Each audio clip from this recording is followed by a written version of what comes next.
Hello sir.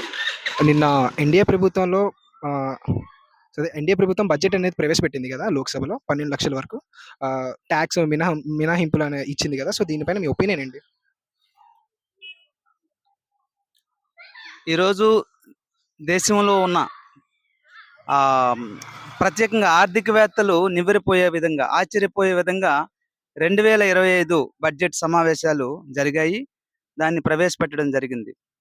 అంటే ఇదివరకు కనీవిరి కనీవినీ ఎరుగని రీతిలో 2025 బడ్జెట్‌ని కేంద్ర ప్రభుత్వం ప్రవేశపెట్టడం భారతదేశ ప్రజలందరూ చాలా ఆనందంగా ఉన్నారు.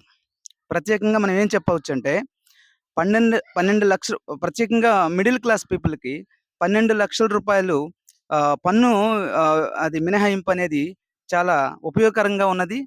దేశ ప్రజలందరూ చాలా సంతోషంగా ఉన్నారు దీని పట్ల. అదే విధంగా దేశానికి ఇక్కడ మనం కొన్ని విషయాలు ఇక్కడ గమనించవచ్చు. కేంద్ర ప్రభుత్వం తీసుకున్నటువంటి బడ్జెట్ నిర్ణయాల్లో అప్పులు గాని, ఆడంబరాలు గాని లేనటువంటి బడ్జెట్‌ని విడుదల చేసింది. కొన్ని మన రాష్ట్ర ప్రభుత్వాలు కొన్ని ప్రభుత్వాల్లో మనం ఫ్రీ సర్వీసెస్ చేయడం వలన, దాని వలన ప్రజలు ఇబ్బంది పడడం, సంక్షేమ కార్యక్రమాలు అందినప్పటికీ ఈ ఆర్థిక క్రమశిక్షణ లేకుండా ఎంతో ఒత్తిడికి గురయ్యే పరిస్థితులు కూడా ఏర్పడుతున్నాయి. అదేవిధంగా ఇప్పుడు ఈ మోడీ గారు తీసుకున్నటువంటి నరేంద్ర మోడీ గారు ప్రధాని గారు తీసుకున్నటువంటి నిర్ణయాల్లో దేశ అభివృద్ధి ప్రపంచంలోనే గొప్పగా ఉండాలనే ఆ రకమైనటువంటి పరిస్థితి ఈ 2025 బడ్జెట్‌లో కూడా కనబడుతుంది. ప్రత్యేకంగా ఎంప్లాయ్‌మెంట్ జనరేషన్ గాని, అదేవిధంగా రూరల్ డెవలప్‌మెంట్ కూడా, స్టార్టప్స్ కూడా, అంటే మేక్ ఇన్ ఇండియా అనేది సక్సెస్‌ఫుల్‌గా జరిగే ప్రక్రియ కూడా కనబడుతుంది మనకు బడ్జెట్‌లో. ఇదే విధంగా ఇక్కడ ప్రత్యేకంగా యువతకి ఎంప్లాయ్‌మెంట్ అనేది ఏర్పడడానికి, అదేవిధంగా మేక్ ఇన్ ఇండియా సక్సెస్‌ఫుల్‌గా ముందుకు పోవడానికి కూడా ఈ బడ్జెట్ కూడా ఉపయోగపడుతుంది.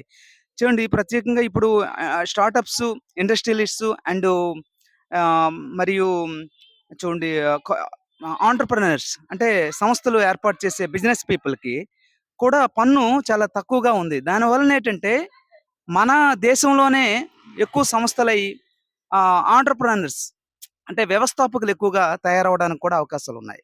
ఇతర దేశాల మీద ఆధారపడకుండా మన దేశంలోనే అన్నీ తయారు చేసుకొని ఎక్కువ మందికి ఉపాధి లభించే కార్యక్రమం కూడా ఏర్పడుతుంది దీనివలన. సో, ఈ విధంగా బడ్జెట్ అనేది కూడా చాలా ప్రతి ఒక్కరికి ఉపయోగపడే రీతిలో ఉంది. ప్రత్యేకంగా వీళ్ళకి మన కేంద్ర ప్రభుత్వానికి మెచ్చుకోవాల్సింది ఏముందంటే ఆర్థిక క్రమశిక్షణ. అంటే ఆర్థిక వనరులను అభివృద్ధి చేస్తూ భారతదేశంలో మళ్ళీ ఆ సంపదను దేశానికి, సంక్షేమానికి ఉపయోగపడేలా ఒక క్రమశిక్షణ అయినటువంటి చాలా నీతివంతమైనటువంటి బడ్జెట్‌ని కూడా విడుదల చేయడం జరిగింది. ఒక నీతివంతం హానెస్టీ బడ్జెట్ అంటారు దీన్ని. చాలా నీతివంతమైంది. ఏవో అక్కడ రాసిందొకటి, చెప్పేదొకటి, చేసేదొకటి అలా కాకుండా ఒక ఒక పద్ధతి ప్రకారం సంపదను సంపాదిస్తూ భారతదేశానికి, ఆ సంపదను మళ్ళీ ప్రజా సంక్షేమానికి, ప్రజల అభివృద్ధికి, దేశ అభివృద్ధికి ఉపయోగపడేలా కూడా ఈ ఈ బడ్జెట్ ఉన్నదని ప్రతి ఒక్కరూ ఆనందపడుతున్నారు. కాబట్టి మనం భారతీయ జనతా పార్టీ మరియు